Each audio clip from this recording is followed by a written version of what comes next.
नाशिक पर्यावरण विभाग दिनांक 26 एप्रिल 2025 नाशिक महानगरपालिकेची नंदिनी स्वच्छतेसाठी वसुंधरा सप्ताह स्वच्छता मोहीम उत्साहात राबवली गेली।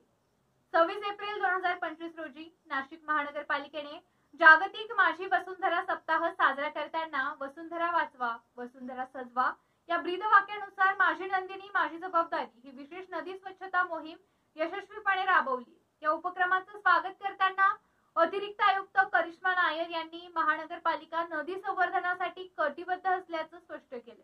त्यांनी नागरिकांना देखील नदी स्वच्छतेमध्ये सक्रिय सहभाग घेण्याचे आवाहन केले। नदी आपली जीवनदायिनी आहे, तिचं रक्षण करणं आपली सामूहिक जबाबदारी असं त्यांनी सांगितलं। या मोहिमेमध्ये इलाइट क्लब ऑफ नाशिक या सामाजिक संस्थेने पुढाकार घेतलाय।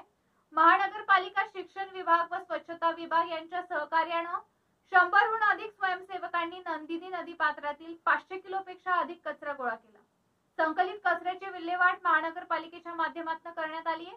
कार्यक्रमाच्या समारोपाप्रसंगी अतिरिक्त आयुक्त करिश्मा नायर यांच्या मार्गदर्शनाखाली विद्यार्थी व स्वयंसेवकांनी माझी वसुंधरा माझी जबाबदारी या संकल्पनेखाली पर्यावरण संरक्षणाची प्रतिज्ञा केली।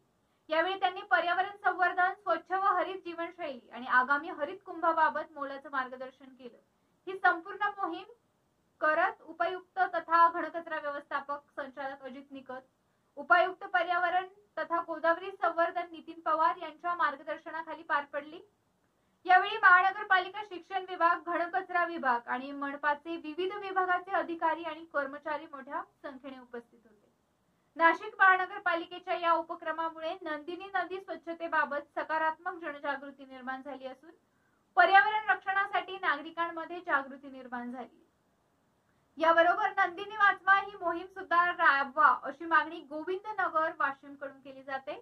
तसेच कमर्शियल लोकांना नंदिनी नदीवरती अतिक्रमण केले, अपेक्स हॉस्पिटल असेल, बिल्डर असतील, या परिसरातील नदी नाले तसेच उजव्या तत्काळ वरती हे आक्रमण केले तरी आयुक्त मनीषा खत्री यांनी याकडे लक्ष द्यावं आणि नागरिकांची ही मागणी आहे। पीबीएस न्यूजचे संचालक भरत गोसावी यांच्याकडे नागरिकांनी मागणी केली आहे।